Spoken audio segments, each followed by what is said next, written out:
Welcome everyone to my channel, that is Fast and Easy Maths, which is dedicated to give you tips and tricks related to mathematics. So students, today I am going to solve a few questions which was asked in SAT practice test, and this was a no calculator paper. Okay, and students, these are those questions which most of my students made a mistake while giving an answer. So I thought, let me pick out these questions and make a video on that so that it is helpful for all of you all as well. But apart from this, if you have any particular question based on any of the entrances, I'm not talking particularly about SAT, but if you have any questions with SAT, ACT, IIT, JEE, GMAT, CAT, any of them, okay, just put an email to me, which the address of my email is given in the description, or you can even put it in the comment section given below. Okay, so now let's begin with our first question. So the question is ax plus by is equals to 12, and the next equation given is 2x plus 8y is equals to 60. In the above equations, a and b are constants. If the two equations have infinite solutions, what is the value of a upon b? Okay, students, this question is actually so easy, but most of the students did not understand what do I mean by infinite solutions.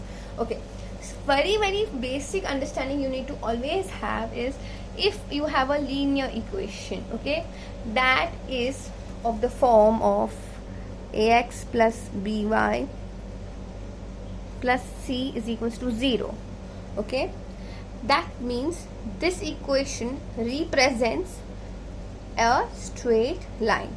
Okay, in this you can have a is equals to 0, you can have a value being equal to 0, or you can have b value being equal to 0, but you cannot have both of them equal to 0 at the same time, obviously, right?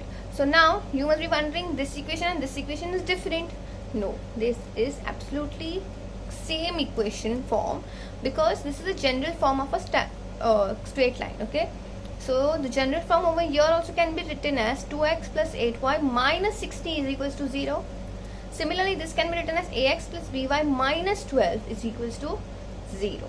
Okay, but now students, how will you say that the two lines will have infinite solutions? When is it that possible? That is only and only possible when both the equations are same, or they are representing the same line. Okay, so in this way we will say that both of these equations have to be same. Okay, so that means that a upon b will be nothing but the ratio will be the same, 2 upon 8. So my final answer will be just 1 upon 4. Okay, so you understood how easy this was, right? Here please understand, you must be wondering that this is equal to 12 and this is equal to 60. The thing is, they are not asking us to find individual values of a upon b, right? Individual values of a and b, right? They are trying to find, telling us to find only the ratio of a upon b. When they are asking you to find the ratio, there at that time you do not have to worry about the difference in the constants, okay?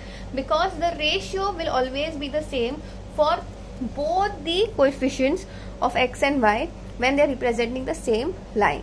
Okay, so please understand, this was the confusion with most of my students, and that is why I'm clearing this one more time, that a upon b, when they are asking for a ratio, you just have to take the ratio, or rather the constants of x upon y in the other equation given.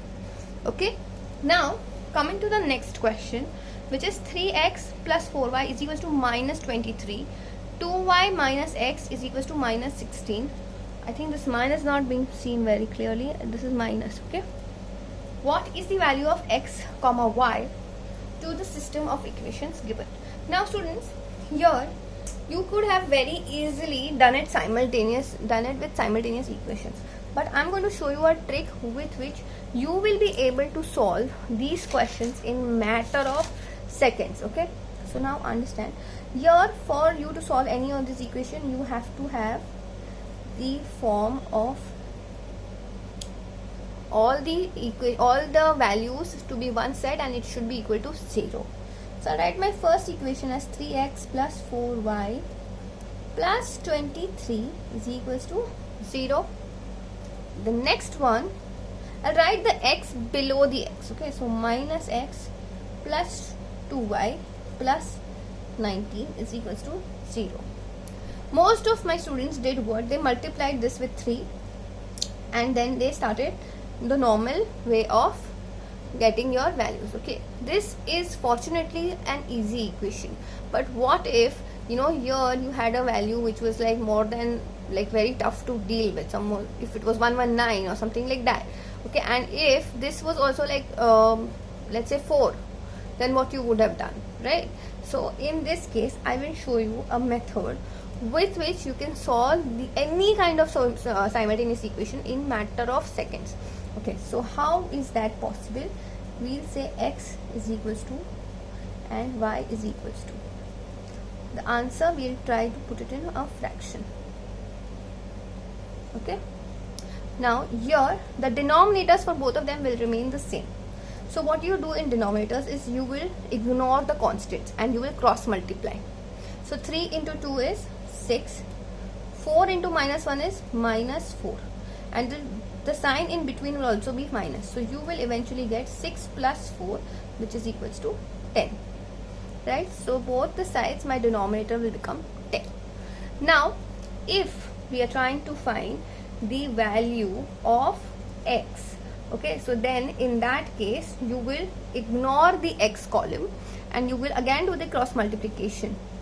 So 4 into 19 is nothing but 76 and 2 into 23 is 46, and the sign again will be negative. So we will have 76 minus 46. Okay. Similarly for y, we are not going to take the y column into consideration and we'll have 3 into 19, which is 57, minus 1 into plus 23 will get you minus 23. But the sign, 57 minus 23 you will have, because the sign in between always remains negative. So you will have 57 plus 23. So here I can say x is equals to 30 upon 10 and y is equals to negative 80 upon 10.